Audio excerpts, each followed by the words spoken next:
एक व्यक्ति ने अपनी लड़की की शादी एक जगह तय की और लड़की के पिताजी से बोले सुनो, मेरी एक शर्त है कि आपकी बारात में कोई बूढ़ा नहीं आना चाहिए।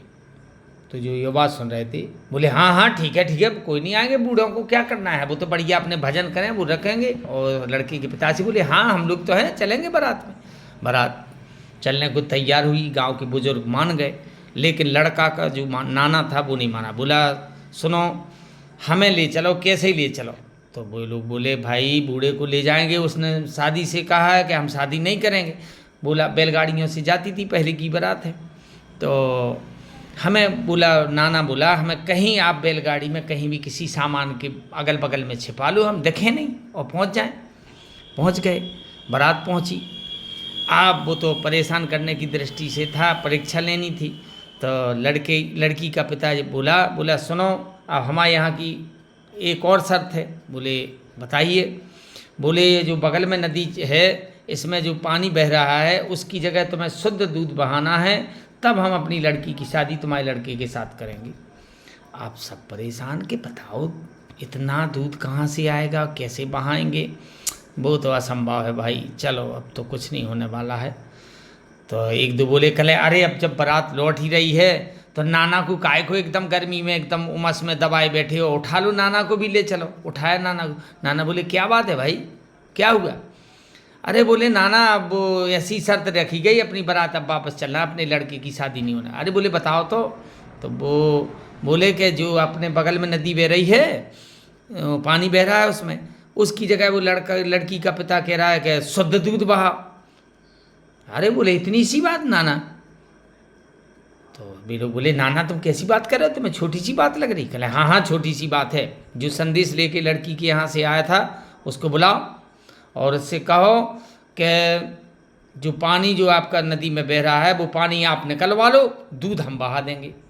वो खबर लेके संदेश वाहक पहुँचा लड़की के पिता के पास।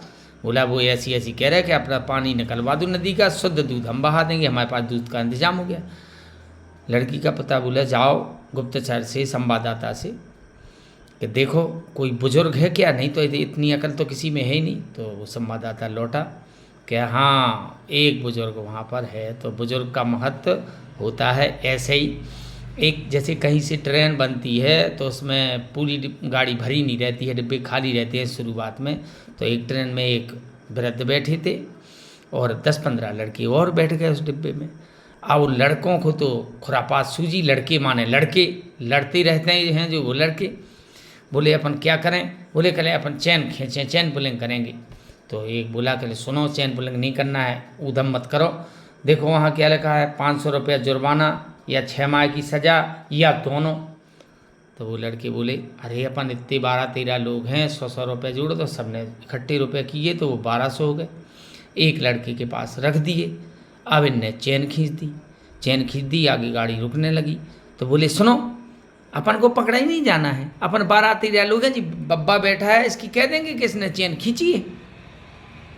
अब बब्बा बड़ा परेशान कि अब क्या होने वाला है, क्या करें भगवान। अब जैसे ही गाड़ी रुकी तो 4-6 लड़के उतरे, वो स्टेशन पे जो पुलिस और अधिकारी थे उनको बुला लाए, कहने सुनो सुनो सुनो सुनो, चलो एक बब्बा बैठा है उसने चैन खींची है। तो वो अधिकारी बोले क्यों बब्बा, तुम्हें शर्म नहीं लगती है, तुम इतनी उम्र में चैन खींच रहे हो, इतनी खुरापात करते हो। बब्बा बोला अब तो अगर हम ये भी कहते हैं कि चैन हमने नहीं खींची तो ये 10-15 कहेंगे, इन्हीं की बात मानी जाएगी कि बब्बा ने चैन खींची। बोला हुजूर चैन तो हमने खींची है, लेकिन उसके पीछे एक कारण है। बोले बताओ क्या ऐसा कारण है, बकबक करते हो।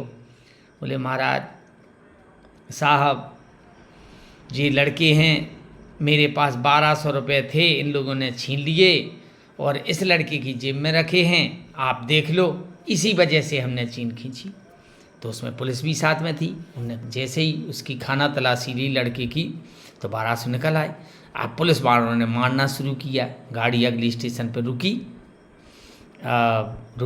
वो सबको पकड़ के पुलिस लड़कों को वो अधिकारी ले गए।